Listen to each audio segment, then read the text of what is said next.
श्री स्वामी समर्थ मित्रांनो, आपल्या स्वामी सेवा या चॅनलवरती तुमचे मनापासून स्वागत आहे.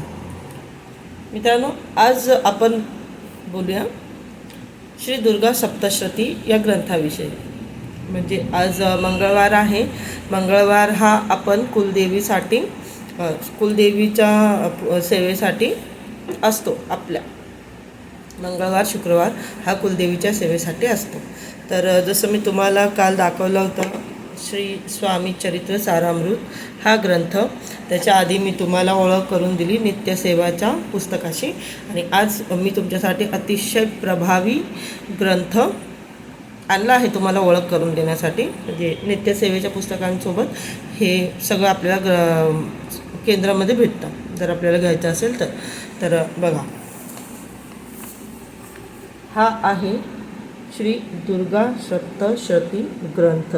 अतिशय प्रभावी, चमत्कारिक, पॉवरफुल असा हा आपल्या देवीचा, कुलदेवीचा, आपल्या आईचा, जगज्जननीचा, भवानीचा असा हा ग्रंथ आहे. आता याच्यामध्ये काय विशेष आहे हे त्या लोकांना माहिती असेल, जे पूजा वगैरे करतात त्यांना थोडीफार माहिती आहे पूजामधली, त्यांना माहिती असेल. बाकीच्यांना मी सांगते. थोडं बाजूला ठेवते, आपण बोलूया आता दुर्गा सप्तशती काय आहे. मित्रांनो, ज्या प्रकारे स्वामी चरित्र सारामृत हे आपल्या महाराजांचा ग्रंथ आहे. त्याच्यामध्ये महाराज कोण आहेत, कुठून आले, काय आहे, महाराज कसे प्रकट झाले, हे सगळं त्या आपल्या स्वामी चरित्र सारामृत या ग्रंथामध्ये आहे. आणि आत्ता हा जो मी ग्रंथ तुम्हाला आता दाखवला, या ग्रंथाचं नाव तर तुम्हाला मी सांगितलं, पुन्हा एकदा सांगते. श्री दुर्गा सप्तशती हा इतका पॉवरफुल ग्रंथ आहे ना मित्रांनो. याचा अनुभव मी स्वतः घेतलेला आहे. सांगते थोडक्यात याच्यामध्ये काय. याच्यामध्ये आपल्या जे दुर्गा माता जितक्या आपल्या ब्रह्मांडामध्ये जितक्या देव्या आहेत, जितके रूप आहे, जितके स्वरूप आहे, प्रत्येकाची आपली वेगवेगळी कुलदेवी असेल, प्रत्येकाचे वेगवेगळे प्रत्येक देवीचे रूप, ज्यांना प्रत्येक माणूस वेगवेगळ्या याच्यामध्ये पुजतो, ते सगळं एकत्रित रूप म्हणजे साक्षात दुर्गा माता. दुर्गा सप्तशती या ग्रंथामध्ये माता लक्ष्मी, माता सरस्वती आणि माता श्री महाकाली यांचं जे एकत्र झाल्यानंतर जे रूप बनतं ते म्हणजे दुर्गा माता. आणि ते कशा प्रकारे बनतं किंवा काय आहे त्यांचं महात्म्य, ते आपल्याला या ग्रंथामध्ये दिलेलं आहे.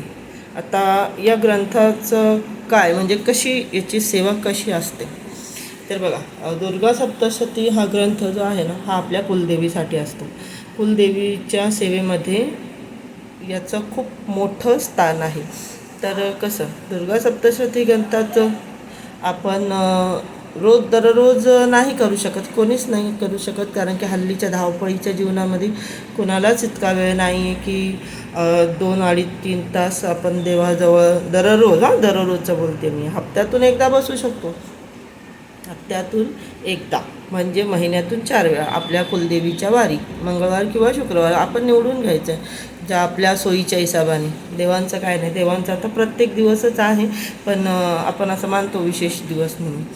तर निवडून घ्यायचं आणि त्या वारी आपल्याला जर मनापासून म्हणजे आपल्याला जर नित्यसेवेमध्ये आपल्याला जर हा ग्रंथाची सेवा ॲड करायची असेल आपल्या, तर आपण साप्ताहिक सेवामध्ये याला घेऊ शकतो. नाही तर नाही जमत असेल, नाही इतका वेळ नाही आहे, दर हप्त्यातून पण नाही आहे, काही लेडीज जॉबला जातात, त्यांना नाही जमत इतकं, तर अशा लेडीजसाठी बघा, वर्षातून 2 आपल्या अशा नवरात्री येतात स्पेशल, ज्या सर्वसाधारण घरामध्ये केल्या जातात, पाळल्या जातात. बाकी तसे तर वर्षातमध्ये अशा 4 नवरात्री येतात. 2 गुप्त नवरात्री असतात आणि 2 आपण ज्या आपल्याला माहिती आहेत त्या, एक चैत्रातली नवरात्री आणि एक शारदीय नवरात्री. तर सांगते मुद्द्याचं, दुर्गा सप्तशती हा जो ग्रंथ आहे, जसं आता बघा नवरात्री येते 19 तारखेला, गुढीपाडव्याच्या दिवशी घट बसतात.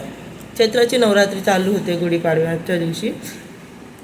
तर या 9 दिवसामध्ये बघा, जसं आपण शारदीय नवरात्री करतो ना, देवीची अखंड ज्योत जाळतो, पुन्हा आणखीन उपवास करतो, आपलं कुलदेवीची आराधना करतो. तर सेम ही नवरात्री पण तीच आहे. त्या म्हणजे आपण शारदीय नवरात्री जे जे करतो ते सगळं या नवरात्रीमध्ये आपल्याला करायचं असतं.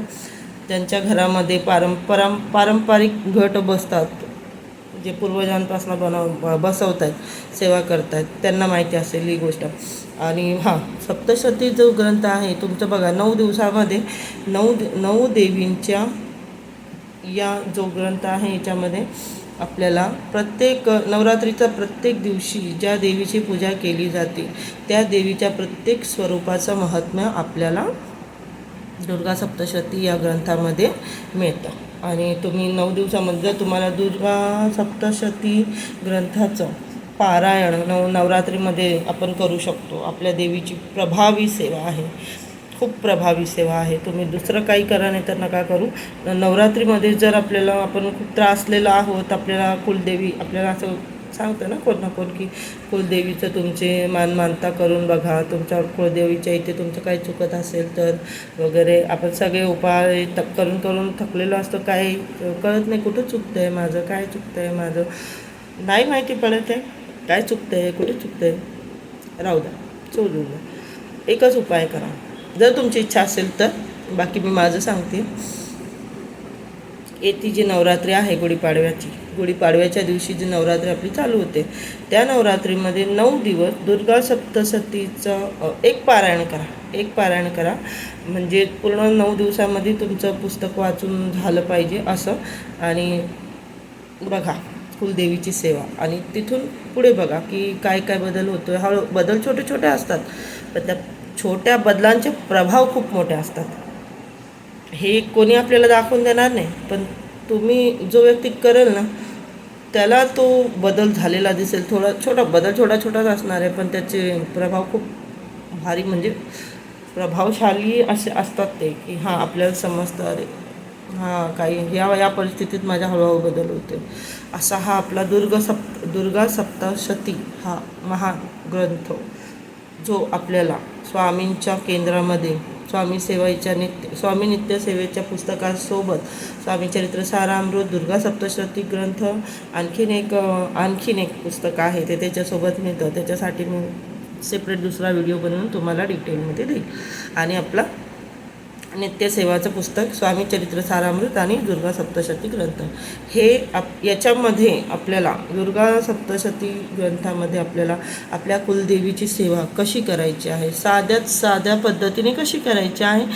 रेग्युलरमध्ये साधी पद्धतीने केली तर ठीक आहे, चालेल, काही इतका बाबा कोणाला इतका वेळ नाही आहे आजच्या जमान्यामध्ये.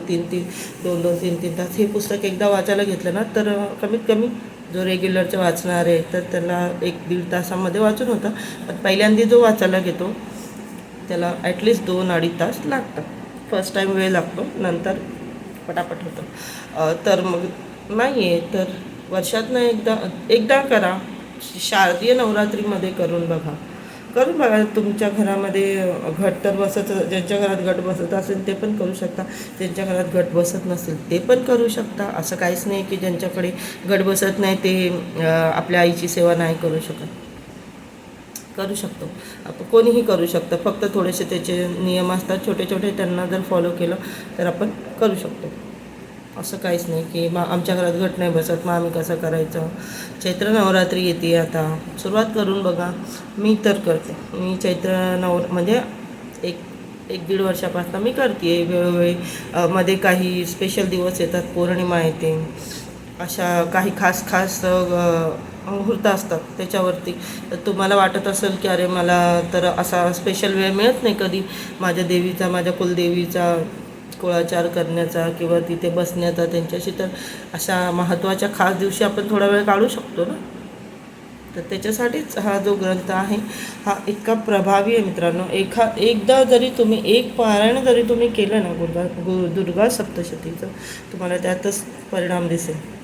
तुमचे जे पर्सनल प्रॉब्लेम असतील, फक्त मनामध्ये आईला बोलायचं, आपल्या कुलस्वामिनीला बोलायचं की आई मी पारायण करते, माझी ही अडचण सोडव. कसं आहे, आई भवानी राजराजेश्वरी आपली माता, जगाची माता आहे ती जर आपण प्रॉब्लेममध्ये असू, आपण दुःखी असू, तर ती कशी खुश असू शकेल. ती आपल्यासाठी करतच असते, पण कधीतरी आपण पण केलं पाहिजे ना. नेहमीच आपण बिझी असतो आपल्या लाईफमध्ये, नेहमीच आपल्याला जॉब असतात, मुलं आहेत, काम आहेत, घरातलं हे आहे ते आहे. मग हे सगळे झाल्यानंतर पण आपल्याला असं वाटतं ना, नाही माझ्या घरात सगळं चांगलं चाललं पाहिजे, घरात सुख असलं पाहिजे, आमचं नवरा बायकोचं पटलं पाहिजे, माझी मुलं अभ्यासात हुशार असले पाहिजे, माझी मुलं बिघडली नाही पाहिजे, पैशाची कधी अडचण नाही आली पाहिजे, सगळं छान मस्त चाललं पाहिजे. मग पाहिजेत ना आपल्याला. तर मग आपल्या घरात जी आपली आई बसली आहे, तिला थोडंसं म्हणावा ना, तिला खुश ठेवा ना थोडंसं. वेळ नाही म्हणून आपण बोलतो की नाही आमच्याकडे वेळ नाही, आम्ही बिझी, आम्ही जॉबला वगैरे जातो. तर मग कसं होणार. बघा ना, आपल्या घरात आपली आई म्हणजे आपली आई काय, तुम्ही आपण मी आई आहे माझ्या मुलांची. तर मी घरामध्ये बसलेली आहे, मी माझ्या मुलांसाठी करते, दररोज डबे करते, त्यांचे ध्यान ठेवते, त्यांचं सगळं करते. पण जर माझ्या मुलांना जर माझ्याजवळ बसायला वेळ नसेल, माझे मुलं जर माझ्याशी मला टाईम देत नसतील, माझ्याशी नीटनेटकं वागत नसतील, बोलत नसतील, मला काय आवडतं काय आवडत याचं जर ते ध्यान ठेवत नसतील, तर मी बोलून नाही दाखवणार त्यांना, पण कुठे ना कुठे मला वाईट वाटतच असणार ना. अरे माझ्या मुलांना तर माझ्यासाठी वेळच नाही, माझ्या मुलांना तर मला सोडून सगळ्यांसाठी टाईम आहे. असंच आपल्या कुलदेवीचं आहे, असंच आपल्या कुलस्वामिनीचं आहे.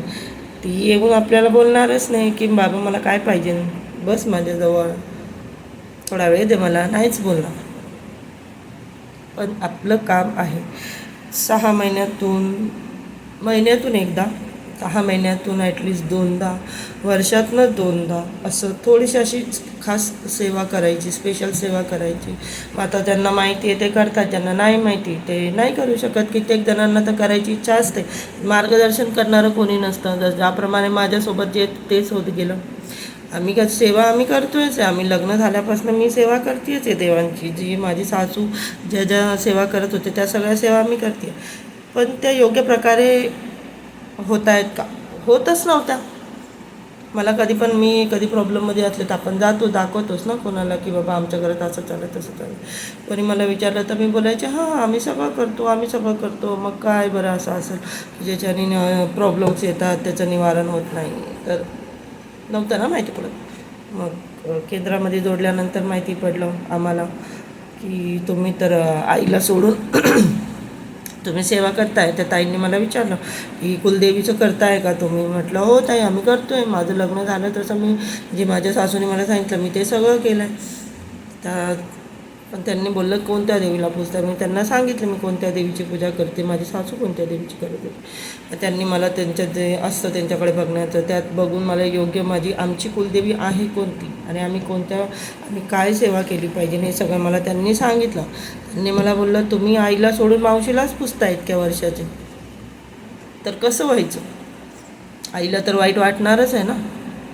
मग आता हा जो ग्रंथ आहे आपला, तुमची कुलदेवी कोणतीही असो, पहिले तर जरी तुम्हाला माहिती नसली, तुम्ही सप्तशती या ग्रंथाचं पारायण केलं किंवा नित्यसेवामध्ये घेतलं तर तुमची कुलदेवी तुमच्यावरती खुश